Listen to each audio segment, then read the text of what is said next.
Thanks a lot, Kent. Exciting week here.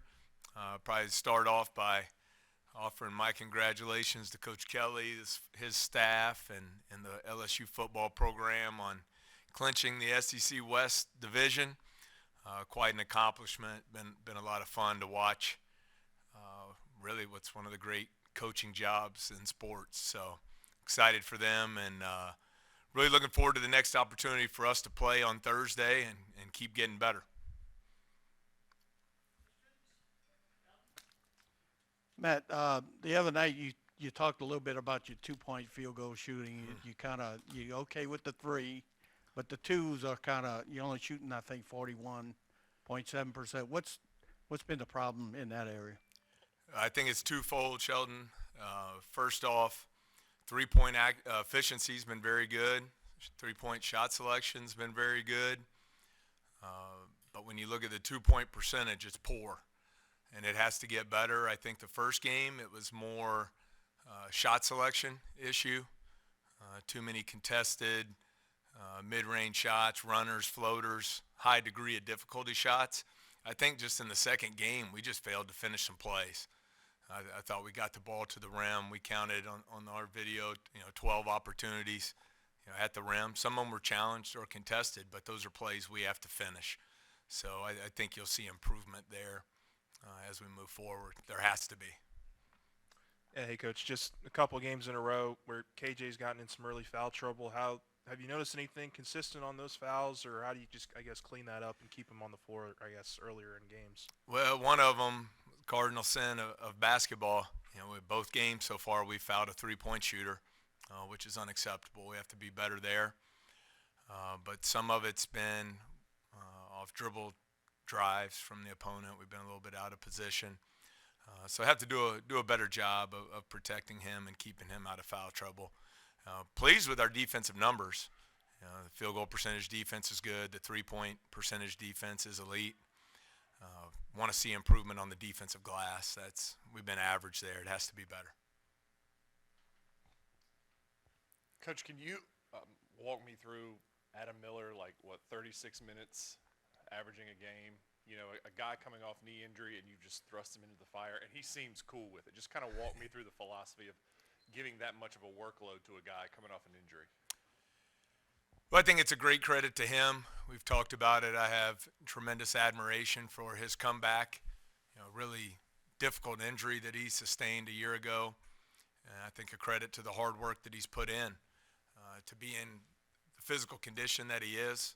Not only to be so efficient on the offensive end, which he has been, not only from three but also from two. But he's graded out as our best defender in both games as well. I think he's been very impactful at that end of the floor. He's full go, ready to go. He's a competitor. He wants to be on the floor. He's earned the time. So we're going to let him roll. Coach, what was part of your pitch? Was that it, that he can be the focal point of your offense and shine on defense, and getting him to return and not transfer somewhere else? Because he's really shined these past 2 games.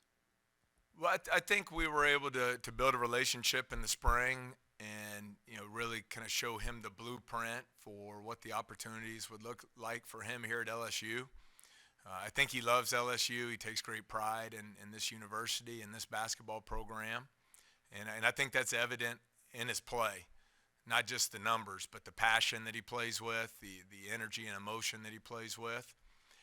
And so I'm really happy for him. I think you'll see him continue to get more and more explosive off the dribble as he gets his legs back under him and into game condition.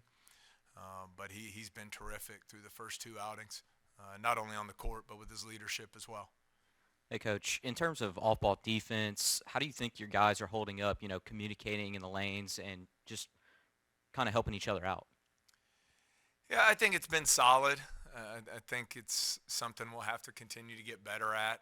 As I mentioned, overall, don't want to be just outcome oriented, but the numbers reflect, pretty good defensive production there. I think the effort's been really good at the defensive end of the floor.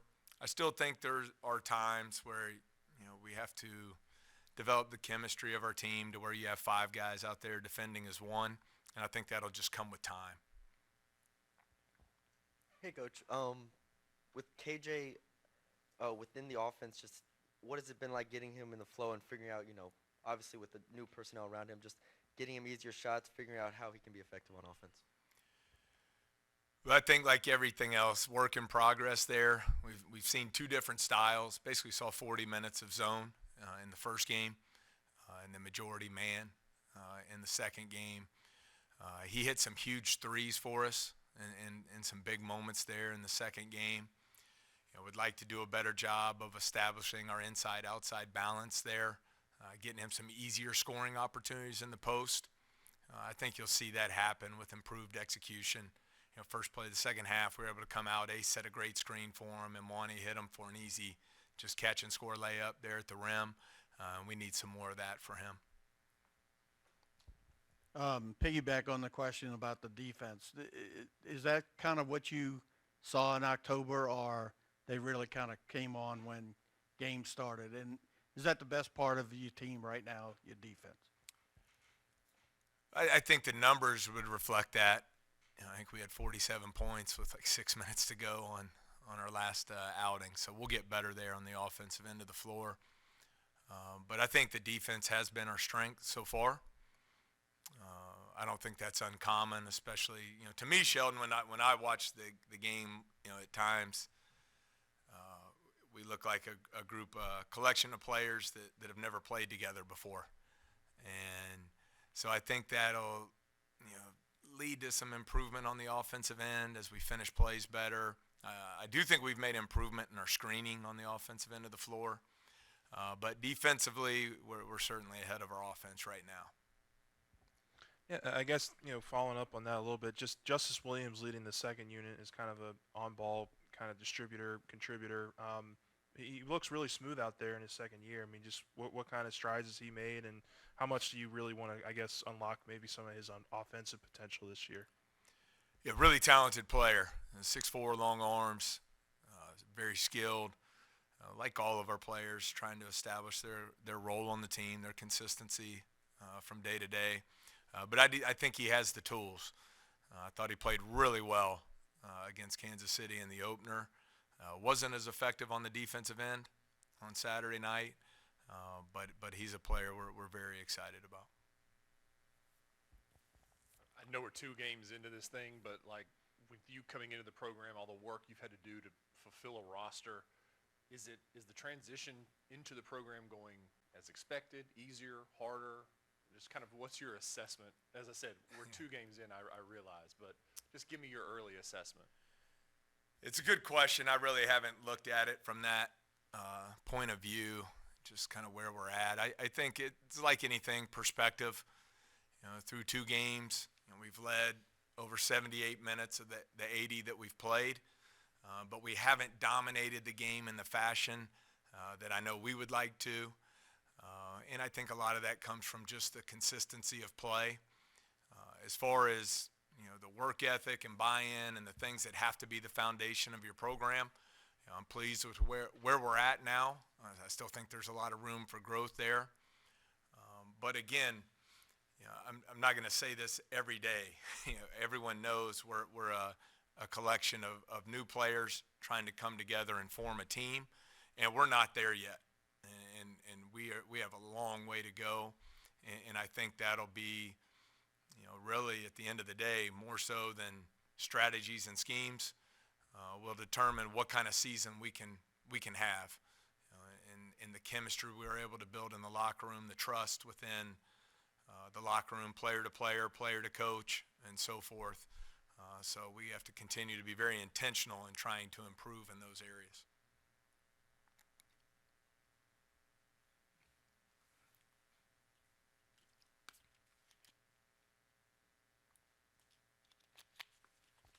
Hey, Coach, before the season, you talked about leadership on this team and trying to figure out, how, whether it's the veteran guys or the returners or Merge State guys, just how have you seen the leadership kind of work itself out through 2 games? I think we're still searching. I think from a lead by example point of view, it's been pretty good. How you practice, how you work, how you compete, how you prepare for games. But I think the voice of our team, We're still working to find that. I mentioned it after the Kansas City game when we were struggling late. I thought Adam Miller really stepped up in that role as a vocal leader, and we'll continue to depend on him to do that. But I think leadership, you don't ever want to put a limit on it. I've been a part of elite teams that only had one leader on them. I've been a part of elite teams that had five. And so it doesn't matter, freshman, senior, it's equal opportunity. Anyone can step forward into those roles, and I think that's going to be important for us as it goes back to what I was talking about with team chemistry. You have to have leadership from within that locker room to maximize your culture of your team. Going back to the defense a little bit, I know offensively Adam is the guy, your bucket getter. Hey, we need a shot right here. Go and hit it. Defensively, do you have a stopper yet? Has he emerged that you can say, hey, we need a steal, we need a big play, we need a big defensive effort right here? I don't know that I would just single out one player in that regard. The way we always tried to design our defense, it's built more on being a team defense. And so I think that just takes time. Getting back to what we're addressing with our players a lot, getting to where we're five, playing as one on the floor at the same time. You have to communicate to do that. You have to play with relentless effort. You have to be disciplined. You have to be where you're supposed to be, when you're supposed to be there. All those types of habits and consistency we're trying to develop. I don't think we'll ever just single out and say, hey, this is our defensive stopper. We have to defend as a team. You talk about the guys coming together to kind of look like a collection of dudes out there playing, not really a team yet. How do you use this trip to the Cayman Islands to kind of build on that? I know you're there for basketball, but it's a lot of time together as a team to grow. I think it'll be really important. Obviously, our focus is on getting better this week and preparing for New Orleans on Thursday night. But as we turn the page, Friday morning to that trip, I think the experiences you'll get to have, not just on the basketball court playing 3 games in 3 days, but all the time together as a team. Not sure how much free time there will be on the trip, but I do think that informal time is important. I think it's important. Players have to know about each other more so than just who they are on the court, and know what drives each other. What are they motivated by? What's their family situation? Where are they from? What's their upbringing? All those little details become really important when you're trying to build a team. So I think it'll be a great trip for us, great experience, and hopefully something that will help bring our team together even closer. Do you have any weird team building activities planned for the Cayman Islands, like surfing or No. deep sea fishing or anything like that? No, again, you're kind of crazy the way the schedule fell. We play at 11 a.m. the first game, so that'll limit some of the things that we're able to do on the trip. So I think it's just the opportunity to go play in a great location, and I think it's more about the players' families and the coaches' families getting to enjoy some of those activities. Well, we're talking about the Caymans. Where's the best place you've taken a team to as a head coach or an assistant? Oh, And have you ever been to the Caymans? the NCAA tournament is by far the best place. No, I'm talking about Luxury trips? Yeah. Whew. I still say the NCAA tournament, but Bahamas. We've done some of those trips to the Bahamas. That was a lot of fun, and really anywhere you go that you win is a great trip. Have you been to the Caymans? I have not. I don't know that anyone on our team has. I've talked to a few of the coaches who have played in the event in the past, and they've spoken very, very highly of it. Well-run event. So looking forward to the trip. But man, we're talking way too far in advance here. We get to play on Thursday. We need to be locked in on getting better today and making some of these improvements on the offensive end of the floor. With the 2-point scoring that you talked about, Sheldon, limiting our turnovers. I would venture a guess that we're leading the country in percentage of turnovers off charges. 25% of our turnovers have been offensive fouls, and we have to clean that up. We're leaving points on the board there by not making simple plays to convert advantage fast breaks. So I'll continue to work on those things, and hopefully continue with the three-point efficiency that we've had, and free throw shooting's been fine, but you can't win many games shooting upper 30s from 2-point range. Just a quick scouting report on UNO. I mean, I know they're one of the sneakier teams, always at the mid-major level, pretty good in the Southland. Just what do you know about them? What do you see? What do you like? Well coached. Coach Celeste's been doing it a long time. He's won a lot of games over the years. Always going to be physical and tough. I think similar to us, they have a lot of new players. A couple transfers, one from Denver and one from Middle Tennessee, really stand out here through 2 games.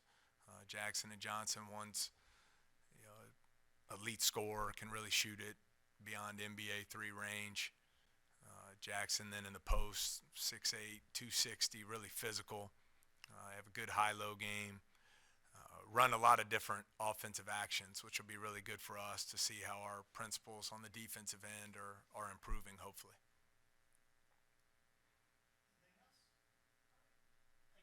All right, thanks so much. Appreciate it.